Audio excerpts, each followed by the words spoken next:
Welcome to CBTV.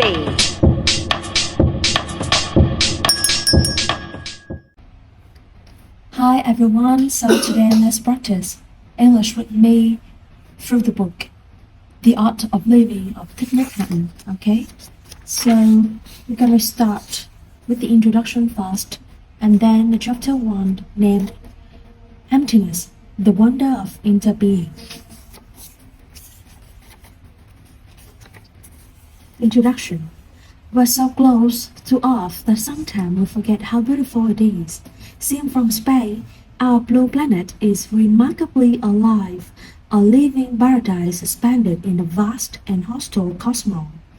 On the first trip to the moon, astronauts were stunned to see Earth rise above the moon's desolate horizon. We know that on the moon there's no trees, rivers, or birds. No other planet has yet been found to have life as we know it. It is reported that astronauts orbiting high up in space stations spend most of their free time contemplating the breathtaking sight of Earth far below. From a distance, it looks like one giant living, breathing organism. Seeing its beauty and wonder, astronauts feel great love for the whole Earth. They know billions of people are living out their lives on this little planet, with all their joys, happiness, and suffering. They see violence, wars, famine, and environmental destruction. At the same time, they see clearly that this wonderful little blue planet, so fragile and precious, is irreplaceable.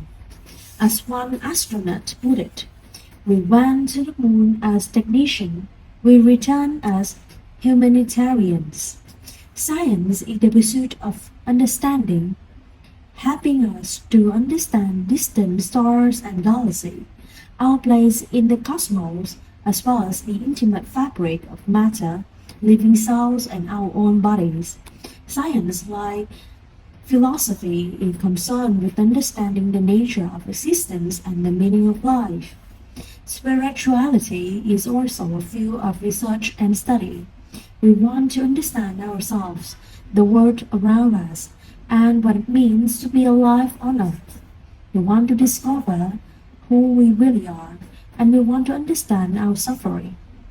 Understanding our suffering gives rise to acceptance and love, and is what determines our qualities of life. We all need to be understood and to be loved. And we all want to understand and to love. Spirituality is not religion. It is a path for us to generate happiness, understanding, and love, so we can live deeply each moment of our life. Having a spiritual dimension in our lives does not mean escaping life or drowning in a place of bliss outside this world, but discovering ways to handle life's difficulties and generate peace, joy, and happiness right where we are on this beautiful planet. The spirit of practicing mindfulness, concentration, and insight in Buddhism is very close to the spirit of science. We don't use expensive instruments, but rather our clear mind and our stillness to look deeply and investigate reality for ourselves with openness and non-discrimination. We want to know where we come from and where we are going, and most of all, we want to be happy. Humanity has given rise to many talented artists, musicians, and architects, but how many of us have mastered the art of create a happy moment for ourselves and those around us? Like every species on Earth, we are always seeking the ideal conditions that will allow us to live to our fullest potential. We want to do more than to survive. We want to live. But what does it mean to be alive? What does it mean to die? What happens when we die? Is there a life after death? Is there reincarnation? Will we see our loved ones again? Do we have a soul that goes to heaven or Nirvana or God? The questions are in everyone's heart. Sometimes they become words, and sometimes they are left unsaid, but they are still there, pulling at our hearts every time we think about our life, about those we love, our sick or aging parents, or those who have already passed away.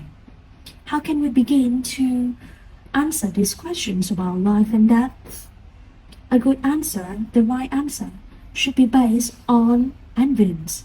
It is not a question of faith or belief, but of looking deeply. To meditate is to look deeply and see the things that others cannot see, including the wrong views that lie at the base of our suffering. When we can break free from these wrong views, we can master the art of living happily in peace and freedom. The first wrong view we needed to liberate ourselves from is the idea that we are a separate soul cut off from the rest of the world. We have a tendency to think we have a separate soul that is born at one moment and must die at another, and that is permanent during the time we are alive. As long as we have this wrong view, we will suffer. We will create suffering for those around us, and we will cause harm to other species and to our precious planet. The second wrong view that many of us hold is the view that we are only this body, and that when we die we cease to exist. This wrong view blinds us to all the ways in which we are interconnected with the world around us, and the ways in which we continue after death. The third wrong view is that many of us have is the idea that we are looking for, whether it be happiness, heaven, or love, can be found only outside us in a distant future.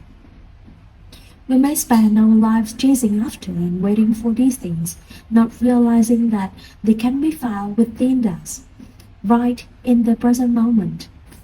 There are three fundamental practices to help liberate us from these three wrong views: the concentrations on emptiness, sightlessness, and aimlessness. They are known as the three doors of liberation and are available in every school of Buddhism. These three concentrations offer us a deep insight into what it means to be alive and what it means to die.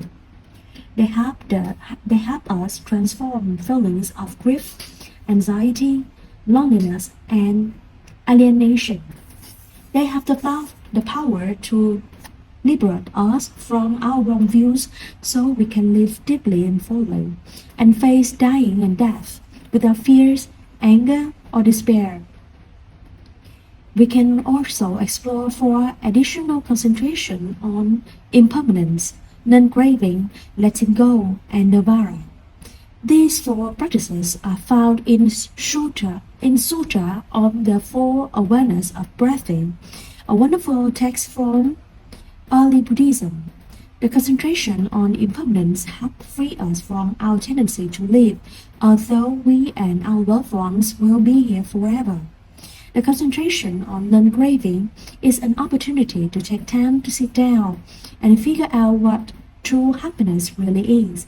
We discover that we already have more than enough conditions to be happy, right here in the present moment. And the concentration on letting go helps us disentangle ourselves from suffering and transform and release painful feelings.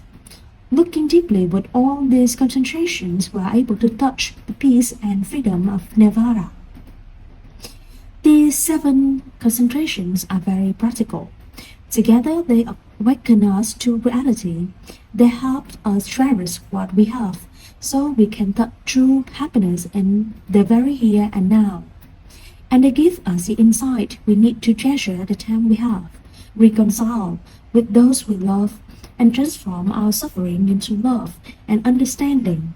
This is the art of living. We need to use our mindfulness, concentration, and insight in order to understand what it means to be alive and what it means to die. We can speak of scientific and spiritual discoveries as insights, and the practice of nourishing and sustaining those insights as concentration.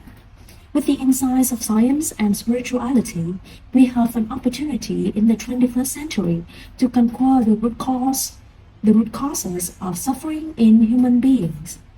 In the 20th centuries were characterized by individualism and consumption. The 21st century can be characterized by the insight of interconnectedness and by efforts to explore new forms of solidarity and togetherness.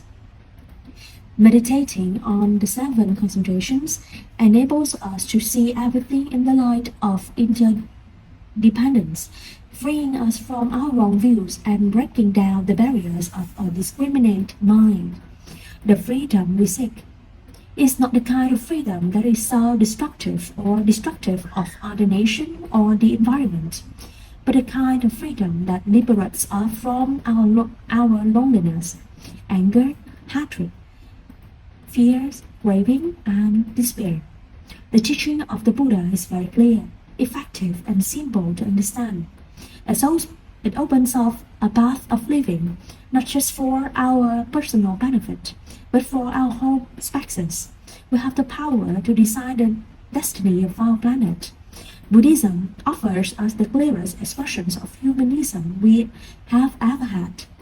It is our insight and our actions that will save us. If we awaken to our true situation, there will be a collective change in our consciousness. Then hope will be possible.